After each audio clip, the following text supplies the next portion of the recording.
नमस्कार, सुस्वागतम, वेलकम। मैं निधि शिमाली आपके अपने इस YouTube चैनल में आप सभी का स्वागत करती हूँ। आज मैं आपके सामने सूर्य के राशि परिवर्तन की जानकारी लेकर उपस्थित हुई हूँ और सूर्य की आ रही है वृषभ संक्रांति, यानी वर्तमान में सूर्य अपनी उच्च की राशि मेष में विराजमान है और 14 मई को सूर्य अपनी सम राशि वृषभ में प्रवेश करेंगे, जिसे हम वृषभ संक्रांति के रूप में जानेंगे। क्योंकि सूर्य का जो राशि परिवर्तन होता है उसे हम संक्रांति कहते हैं और 12 महीने में सूर्य 12 बार राशि परिवर्तन करते हैं। सभी जानते हैं सूर्य प्रत्यक्ष देवता है और सूर्य आत्मा कारक और संसार पालक है, इसीलिए सूर्य की हर संक्रांति का अपना विशेष महत्व भी है। तो आज मैं आपको बताऊंगी कि सूर्य के अपनी सम राशि वृषभ में राशि परिवर्तन के सभी राशियों को क्या इफेक्ट देखने को मिलेंगे। साथ ही सूर्य से संबंधित कुछ विशेष उपाय भी बताऊंगी जो कि सूर्य को और अधिक मजबूत करें और सूर्य के पॉजिटिव इफेक्ट को बढ़ाए। तो शुरुआत करते हैं प्रथम राशि यानी मेष राशि से।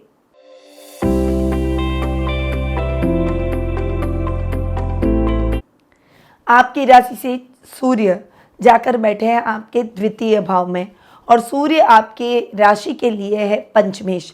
पंचम भाव का स्वामी अपने से दशम जाकर बैठा है। द्वितीय भाव में सूर्य का बैठना आपके लिए बहुत ही अच्छा है, यानी करियर में कुछ विशेष ऑप्शन आप ढूंढ रहे थे तो वो ऑप्शन अब आपके क्लियर हो जाएंगे, उस दिशा में आगे बढ़ेंगे और मंजिल भी मिलेगी।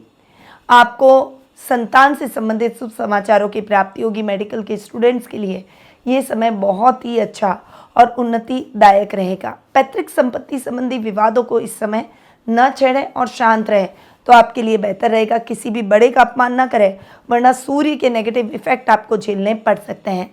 मेष राशि वालों के लिए सूर्योदय के समय सूर्य देव की पूजा आराधना करनी चाहिए और ओम गृणी सूर्याय नमः इस मंत्र का आप जाप जरूर करें।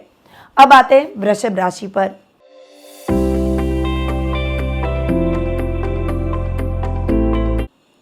आपकी राशि के लिए सूर्य है सुकेश और आपकी खुद की राशि में आ गए।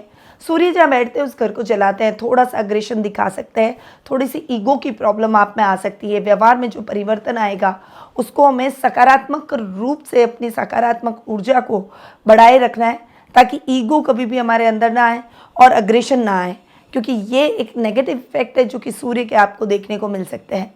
इन्हें अपनी पर्सनैलिटी पर हावी नहीं होने देना है। वहीं सूर्य सुखेश हैं और अपने से दशम जाकर बैठे हैं। बहुत ही शानदार स्थितियाँ सूर्य की बनने वाली है क्योंकि केंद्र स्थान का स्वामी लग्न में जाकर बैठा है। सुकेश का लग्न में बैठना बहुत ही अच्छा आपके सुखों में वृद्धि करेगा। इस समय भूमि भवन वाहन जैसे सुखों से परिपूर्ण रहेंगे। प्रॉपर्टी से संबंधित क्रय विक्रय से संबंधित समस्याएं दूर हो जाएगी, उसमें आ रही बाधाएं सॉल्व होगी। इस समय आपका सेल्फ कॉन्फिडेंस अप रहेगा और आप बहुत ही सिस्टमैटिकली अपने कार्यों को करेंगे। माँ से भी आपको एक सकारात्मक ऊर्जा मिलेगी और सामाजिक मान सम्मान में बढ़ोतरी होगी। इस समय अगर आप कोई खेतीबाड़ी से संबंधित एग्रीकल्चर से संबंधित काम करते हैं तो सौर ऊर्जा के उपयोग से आप अपने काम को बढ़ा सकते हैं, उसके बारे में सोच सकते हैं। आपको क्या करना चाहिए, नित्य सूर्यदेव की पूजा आराधना करें और सूर्योदय के समय आदित्य हृदय स्तोत्र का पाठ जरूर करें। अब आते हैं मिथुन राशि पर।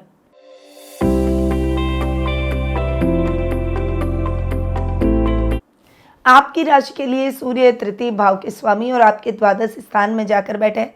देखिए, सूर्य जहाँ बैठते हैं उसको जलाते हैं, यानी आपके खर्चों को कम करेंगे क्योंकि ये खर्च का स्थान है।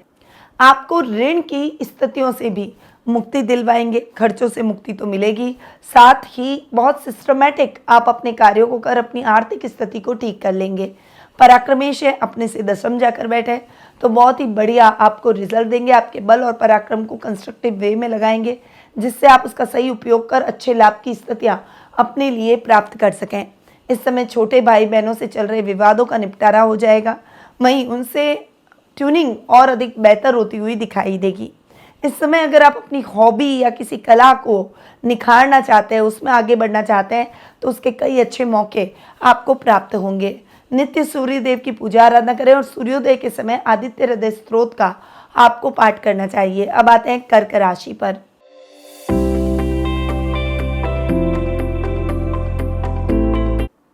आपके लिए सूर्य है द्वितीय भाव के स्वामी और लाभ भाव में जाकर बैठे हैं, यहाँ पर द्वितीय यानी धन स्थान का स्वामी अपने से दशम जाकर बैठा है लाभ भाव में।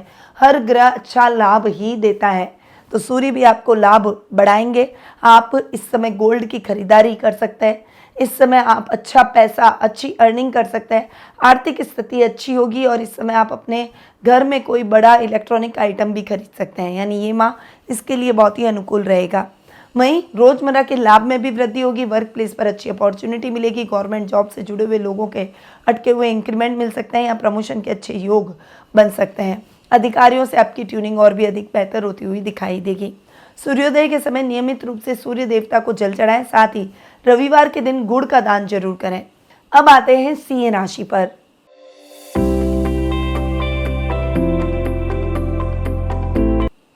सूर्य आपके राशि स्वामी है और आपके कर्म भाव में आकर विराजमान हो रहे हैं। यहाँ सूर्य का बैठना आपके काम में लगातार आपको उन्नति दिलवाएगा, प्रगति दिलवाएगा। काम के अच्छे अच्छे रिसोर्सेज बनते हुए दिखाई देंगे। उत्तम लाभ आप अपने काम में प्राप्त करते हुए दिखाई देंगे।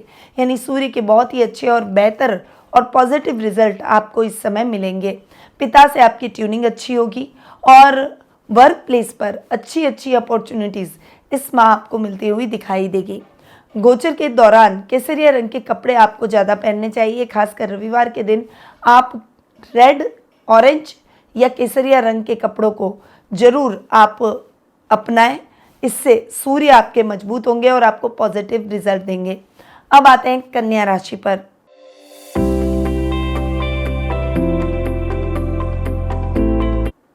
सूर्य आपके द्वादश स्थान के स्वामी है और आपके भाग्य स्थान में जाकर बैठे हैं। यहाँ पर आपको कर्म प्रधान बनने की आवश्यकता है। थोड़ा सा युवक युवतियों को इंतजार करना पड़ सकता है गवर्नमेंट जॉब के लिए, यानी इस माह उसके लिए थोड़ी सी मेहनत अधिक करनी पड़ेगी, एफर्ट्स अधिक डालने पड़ेंगे। अगर आपने इस महीने अच्छे तरीके से मेहनत की तो डेफिनेटली आने वाले टाइम में गवर्नमेंट जॉब के बहुत अच्छे चांसेस बनेंगे। इस समय पहले एक काम को पूर्ण करके ही नए कार्य की शुरुआत आपको करनी चाहिए।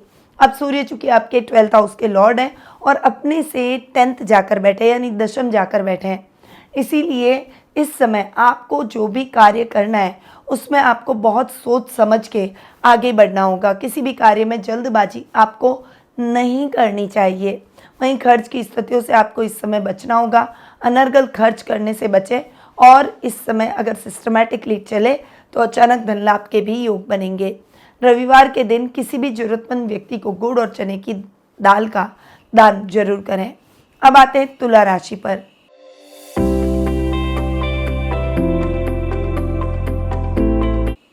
आपके लिए सूर्य हैं लाभ भाव के स्वामी और आकर बैठ रहे हैं आपके अष्टम भाव में। यहाँ पर आपके रोजमर्रा के रूटीन को सिस्टमैटिकली करेंगे। अचानक जो घटनाएं आपके साथ घटित हो जाती है, घटनाएं नहीं मैं दुर्घटनाएं कहूँगी, वो कम हो जाएगी।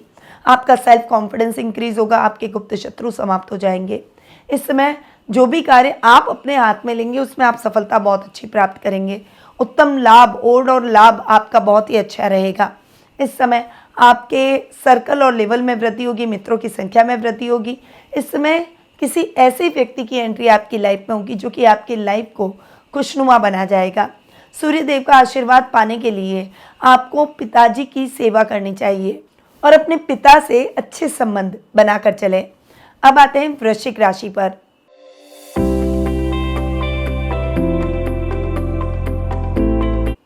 आपके लिए सूर्य है आपके कर्मेश और सूर्य आकर बैठे हैं आपके 7th हाउस में। अपने से दशम सूर्य का बैठना, केंद्र में बैठना बहुत ही अच्छे संकेत आपके लिए दे रहा है। इस समय वर्क प्लेस पर कोई बड़ी उपलब्धि आपको प्राप्त होगी। आध्यात्मिक कार्यों में आपका मन और रुचि बढ़ेगी। जो लोग आध्यात्मिक कार्यों से जुड़े हुए हैं, जैसे कर्मकांडी हैं या फिर कोई धर्मगुरु हैं या फिर आध्यात्म से जुड़े हुए हैं, एस्ट्रोलॉजी से जुड़े हुए हैं, उन सभी के लिए ये समय बहुत ही अच्छा है। खासकर जो गवर्नमेंट जॉब से जुड़े हुए हैं उनके प्रमोशन के निश्चित रूप से इस माह योग बनेंगे। वहीं मैनेजमेंट के फील्ड से जुड़े हुए लोगों को भी कुछ बड़ी अपॉर्चुनिटी मिल सकती है। नित्य सूर्य की पूजा के समय अपने माथे पर नारंगी रंग का चंदन जरूर लगाएं और चंदन के तिलक से आपके सूर्य मजबूत होंगे और रविवार के दिन आपको नारंगी वस्त्र भी धारण करने हैं। अब आते हैं धनु राशि पर।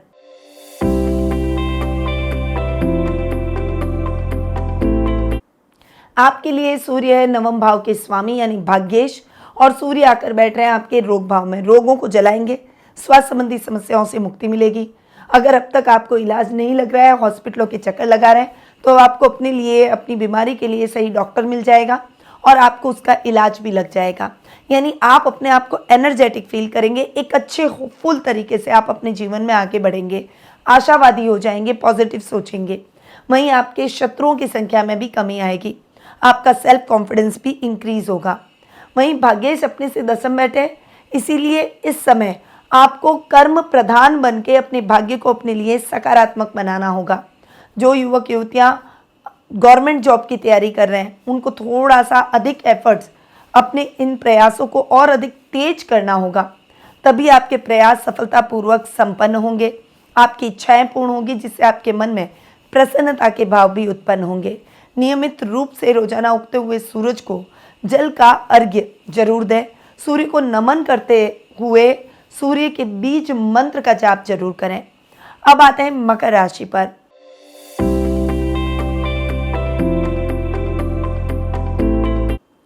आपकी राशि के लिए सूर्य है अष्टम भाव के स्वामी और जाकर बैठ रहे कर्म भाव में, जो कि काम को अच्छी रफ्तार देंगे। अचानक गुप्त शत्रु आपके समाप्त हो जाएंगे, बड़ी बड़ी अपॉर्चुनिटी वर्क प्लेस पर मिलेगी।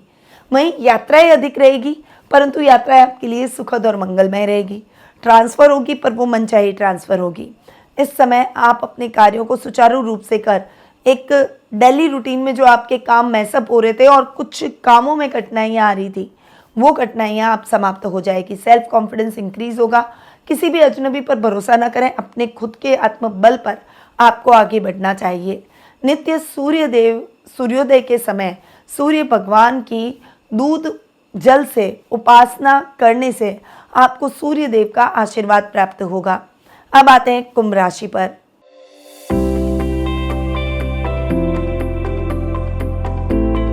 आपकी राशि के लिए सूर्य आपके सप्तम भाव के स्वामी हैं और सूर्य सुख स्थान में बैठे हैं। केंद्र स्थान के स्वामी का केंद्र में ही जाकर बैठना आपके लिए बहुत ही अच्छा है। हालांकि इस समय आपके सुखों में थोड़ी सी कमी आएगी। वो कैसे कि कहीं अचानक घर में कोई इलेक्ट्रॉनिक आइटम खराब हो गया या वाहन खराब हो गया या घर के रखरखाव पर खर्चा आ गया। अचानक खर्चे आपको परेशान कर सकते हैं। थोड़ा सा उसके लिए मेंटली प्रिपेयर भी रहें और थोड़ी कुछ लिक्विडिटी हमेशा अपने साथ रखें ऐसे अचानक खर्चों के लिए। वहीं व्यापार के लिए सूर्य बहुत अच्छे आपको रिजल्ट देंगे। सोने के व्यापारियों के लिए ये समय बहुत ही अच्छा रहेगा।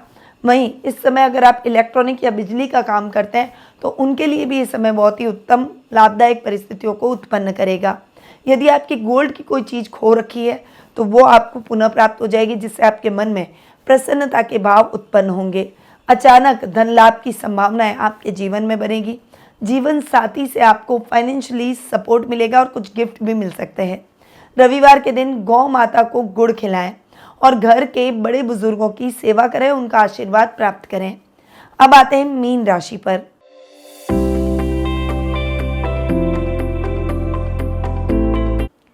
आपकी राशि के लिए सूर्य है रोग भाव के स्वामी और आकर बैठे आपके पराक्रम भाव में। यहाँ पर आपको अपने बल और पराक्रम को सही दिशा में लगाना है। यानी अगर कोई आपको उकसाता है तो उसके उकसावे में न आए। अपने विवेक बुद्धि का इस्तेमाल करें। अपनी एनर्जी को कहीं पर भी फालतू फिजूल वेस्ट ना करें।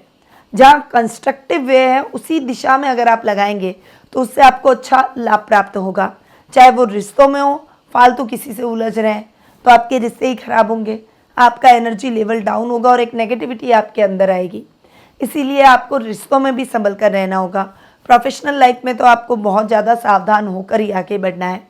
अब सूर्य चूंकि आपके रोग भाव के भी स्वामी हैं और अपने से दसम यानी आपके पराक्रम भाव में बैठे हैं। बहुत ही अच्छा ये स्थान है। त्रिक भाव जरूर है, परंतु रोग भाव के हिसाब से आपको अच्छे रिजल्ट मिलेंगे। यहाँ पर स्वास्थ्य संबंधी समस्याओं से मुक्ति मिलेगी। त्वचा रोगों में सावधानी आपको रखनी चाहिए, पर त्वचा रोगियों को बहुत अच्छा लाभ, स्वास्थ्य लाभ प्राप्त होगा। हृदय रोगियों के लिए भी ये समय पॉजिटिव रिजल्ट का रहेगा। वहीं इस समय आपके प्रतिद्वंदी आपके खिलाफ कितना भी कुछ भी प्रयास कर ले, वो परास्त ही होंगे। इस समय सेल्फ कॉन्फिडेंस आपका अप रहेगा। सूर्य उपासना के समय नित्य ओम रीम रवे नमः मंत्र का जाप करें। उगते हुए सूरज को जल चढ़ाएं। तो ये हैं सूर्य के 12 राशियों के रिजल्ट। अब ये राशि परिवर्तन बहुत ही इंपॉर्टेंट है और जो मैंने उपाय बताया वो उससे भी ज़्यादा इंपॉर्टेंट है। पर यदि आप अपनी पर्सनल जन्म पत्रिका के माध्यम से अपने पूरे ग्रहों की स्थिति, अपनी कुंडली में कौन से योग बन रहे हैं, कौन से शुभ कौन से अशुभ योग बन रहे हैं, अगर आप इन सब चीज़ों के बारे में जानना चाहते हैं तो आप टेलीफोनिक अपॉइंटमेंट और पर्सनल मीट के माध्यम से मुझसे जुड़ सकते हैं। अधिक जानकारी के लिए स्क्रीन पे दिए गए नंबरों पर कॉल या व्हाट्सएप के माध्यम से संपर्क भी कर सकते हैं। अब मैं अपनी वाणी को यहीं विराम देती हूँ।